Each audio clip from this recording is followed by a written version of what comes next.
Hi folks, welcome to Italy. We had the chance to tour the Speroni Factory just outside of Milan, and what a cool place. A lot of history here and even more cutting edge technology when it comes to measuring tools, tool offsets, and tool and data management. We had a wonderfully charismatic host, Mr. Speroni himself. Sit back, relax, and enjoy. You know these machines, right? Swiss machines, old machines. What we do here, we finish, you can see now he's finishing the seating of our guideways on our large machines, which are the Futura line.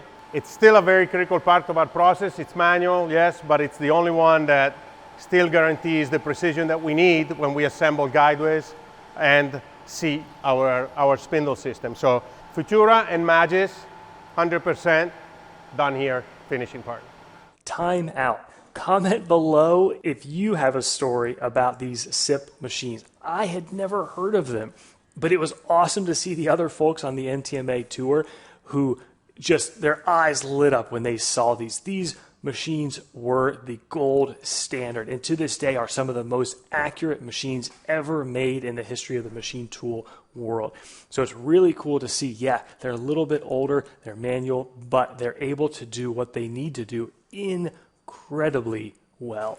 Especially on Futuras, we make sure that the complete assembly actually delivers the quality we need, the precision we need. So in this case, this is the biggest machine we make. It's 48 inches in height and diameter. The laser here is positioning every 50 millimeters. We can make it position every 1 millimeter basically. It goes up and down.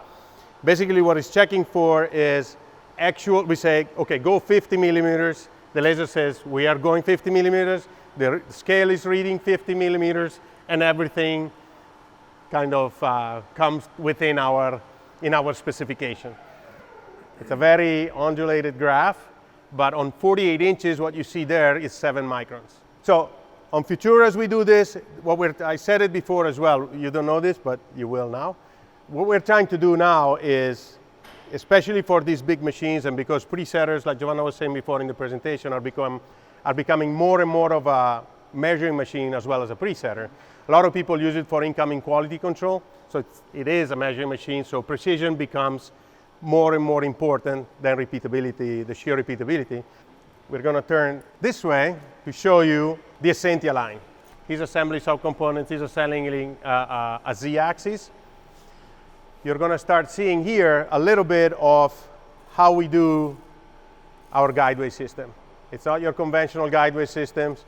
You can start seeing the machining that we do on the SIPs, the recirculating ball bearings. Even if this is our entry-level model, it's the same concept that we use on our large model. So this machine here was introduced last year. It was introduced after years and years and years and years of begging from somebody. Not him so much, but somebody that is close to him. And years, but and him and everybody that works with them. Thing is that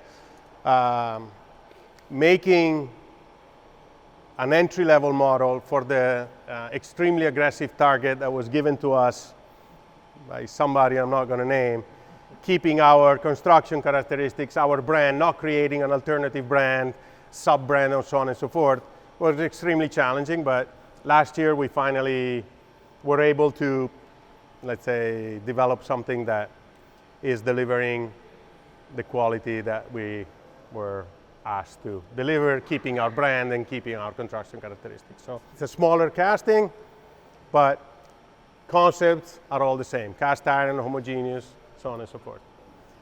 The Z-axis assembling is exactly the same concept. This is the only machine that the only platform that we make in the present time we're trying to make, but we make for stock. So it's not because it's a one-size machine, so it's 12 inches by 16 inches. It only comes manual. It's a left-hand or right-hand machine that can be configured right at your shop or before it's shipped. But it's a one-size sort of entry level with all the characteristics you need, and we're trying to make it for stock, because after so many years of begging, actually the market responded in a pretty good way, and now we are sort of trying to catch up with deliveries. And I'm getting beat up there as well, so. only the last 25 years, so I'm sort of used to it, but you know, I'm getting old too, so. Hopefully he's gonna let up. Hopefully he's like a marriage. A little bit. Not a lot, but a little bit. Apart from the structure, which is visibly different than the Futura line and the mass, it's a machine that can do exactly the same thing. The biggest difference is the mass and the spindle concept, which we'll look as soon as we switch over here. Magis, it's set up 15 machines rotation. Depending on the configuration, it's a little bit more difficult than the Essentia. Essentia is 4 machines, 4, 4, 4, 4, but depending on the complexity, some take longer, so they kind of move around on the same process up to a certain level, and then they split up depending on the configuration of the machines. Futura line, what he's doing here right now is basically he's verifying the adapter. The final finishing of the adapter lapping is done manually. So this is one of the particular aspects that differentiates a lot is the first two, let's say, platforms and the Futura line. What Mr. Speroni is showing here is actually amazing. This is designed to sit into an automated cell. It's a tool presetter combined with a heat shrink system that includes cooling capability, so it can heat up the tool holder, insert the tool with a robotic arm, cool the tool off, and then measure the height, run out, wear comp, etc.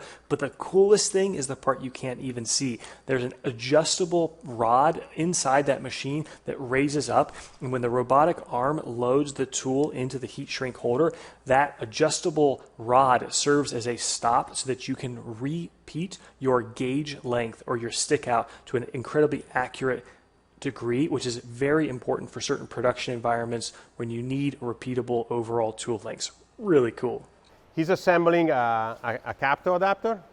So we saw before he was just doing a 40 taper. Capto is now standard. You can do HSKs, and we do a lot of different specials. Lathe are very creative, and we do a lot of specials for them. The key part is that we guarantee the same sort of seating that there is in the machine tool, as said before, and also in our machines. So no matter what the changeover is. The difference here is we have a knob because Capto has to be pulled. You cannot just put it on there and get a precision on your tool. So we remote the clamping part of it in the Capto. What we try to show here is, as you heard, we try to be a manufacturing company, and we really make pretty much everything. This is a full sub-assembly of our mechanical clamping system on the Futura lines, and these are some of the parts that are inside, and they're all made behind this wall here. And the machines are off because I said it, right? So, but this is, let's say, an interesting part that we make. This is another part that we make. These parts are all parts. You know, this part goes on here, and this one locks and pulls the whole system down. So time out, folks. What he just showed there was the whole subassembly of the tool presetter that serves as the clamping mechanism. These parts were spectacular. He was being very humble and modest, but the precision, the tolerances, the complexities of these parts and how they work and how they act as fingers that pull down as a traditional pull stud is amazing. And they make them all in-house. We make our own air chamber mechanism to actually activate the air bearing, and up to the actual lever that we finish machine in order to fit the specs to clamp pretty much every tool. So these are some of the parts that we make. Here, what you see here, what we've done here, it's show you a little bit of the Essentia casting. One of the challenges we had with Essentia, as you can see, I mean, this one you can lift, but let's say it's pretty heavy, to go back to what Jack was saying. So the 3 major casting of our Essentia line, this is the cross slide, which is made into 1 casting that then becomes 2. The goal here was to try to change a little bit the way we manufacture even our casting, because we wanted to eliminate the finishing process, the manual finishing process on the SIPs. because of the target of this machine, the cost target. So it's an entry level and so on. So we redesigned the casting, we redesigned a little bit the way we were holding it, and now we mill it and finish it on this large machine here. Why so large? Because sure, we make our large parts on here, but we also make more at once. We do a pre-inspection. Somebody before asked me to do a pre-inspection in machine to make sure that the quality is what we need. And then we have a CMM at the end that once in a while we make sure that we're keeping this sort of tolerance. Eliminating this finishing process, which is manual, allowed us to, eliminating a process, keep our costs down, yet delivering a pretty good quality. I mean, we are within 10 microns on 400 millimeters by clamping the part one time. So, tooling, you know who they're from, because obviously we couldn't be able to make this sort of precision without a big plus tooling system in here. Actually, that was, jokes apart, that was a big part of the spec in order to achieve this sort of quality over and over. So, our tool room, but this you saw already the concept of everything he's doing and we're doing in here. We have a 4-axis tool presetter that we use for incoming inspection of the tool, so it's more of a measure machine than it is a presetter. And we have a Futura system, an Esperia system, which is the model before the Futura, the one on the side that we use for presetting the tools for our machines. Some simple parts over here, and again, to show you a little bit of how much we do in terms of manufacturing, these are some of the parts that we do on the Mori and on these machines here, but we do from our gears. This part here assembles our rotation of our CNC system on our Magis spindle. This is part of our mechanical clamping on the Magis line, similar to what you saw there, but yet a little bit different. And these here, let's say, are all parts that we manufacture out of one bar. So we make multiple parts. So again, it's an investment that normally, let's say when we bought it, Mori was even saying, oh, but you don't make a lot of volume. I say, no, we make one-offs. So in order to make volume of one-off, we redesigned a lot of our components so that from one bar, we could make different parts and the machine could work, but still making one-offs.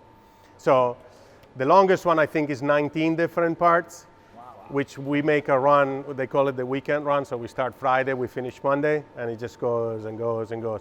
So it's aluminum. But some of the parts are, complex. Some of the parts are, this has been sanded, but are interesting coming from a bar stock. I mean, it's pretty nice. And this one here, it's actually similar to what we use in our transmission system of our Magis CNC. This is from the Futura line. So this is our transmission. So it's a smooth bar with split nuts, which actually opens to make it manual, so you have a quick movement. And if not, with these bearings, which are on an angle, allow us to position microns at the time. Okay. As a taper. Yeah, there are a certain angles. So, and we make these components, the bearing obviously we buy and assemble. So, but I mean, even a very simple part, like a fine adjustment of our machines, we don't buy. We make it part of the stock. I mean, support system of the split nut of a Magis, little teeny parts of the wheels. I mean, really, when we say we make everything, we do. It helps being close to the actual customers and market that we have. We pretty much run into the same problems with tooling. We try to push the envelope and come up with ideas to make them more productive. It allows us to also test, in a way, our products. We put them to market. Feedback we get from them. So CMM, which, let's wait 1 second. This is actually our product. I mean, we made this product from 1978, more or less, up until 1996-7. It's a CMM made for a shop floor environment, so it's the same construction characteristics as our presetters. We don't sell it anymore. We service it. We still have a certain number of them out in the market, mainly car manufacturers in Europe, in Italy, for example. One has a bull in their logo, one has a horse in their logo. One has makes brakes for these ones that starts with a B. I mean, they all still have these. We still certify them, and this is one we kept for ourselves because we measure parts, we measure the taper of our spindles, and measure some other parts. Whereas opposed on this side, where we finish grind all of our parts, we do two sort of inspections. Basically, what you see there is the rotation of our, he's checking magic spindles right now. The sensor we're using is 1/10 of a micron in terms of resolution. We take a point every 50 milliseconds and we do 2 rotations. So this range, the complete rotation twice around, all of this ugly graph is 0.9 microns. So anything close to a micron or over a micron, he doesn't like, he throws away, he regrinds, because the spindle is the key, one of the key components, if not the key component. We see the presetter, we said before, as the 0 point of your manufacturing. You set your tools, it's got to guarantee it's in the same position in the machine. There's a whole lot of other things that are happening while you're manufacturing. And if something happens, you got to go back to a sure point. So the closest to 0 we can get, the better it is for you. I mean, one of the first things, and we still hear it sometimes, I don't need that precision. Why do I need it so precise? Because we're at the 0 point. Who wants a ruler that goes 0, 1 and sort of guessing in between?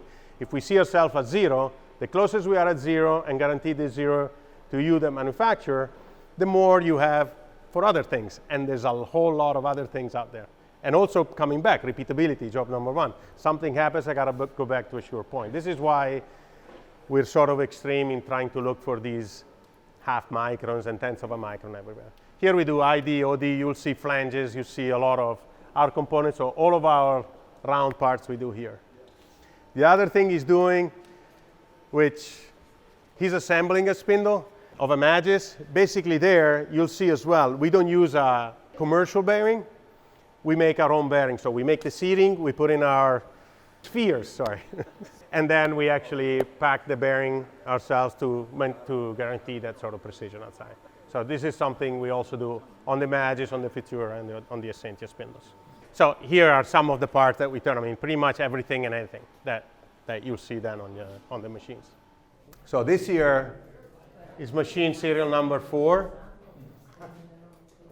It was actually built in '68. As you saw, we introduced them in '69.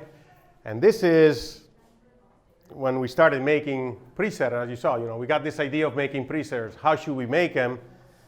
This is our very first interpretation. We didn't make a benchtop.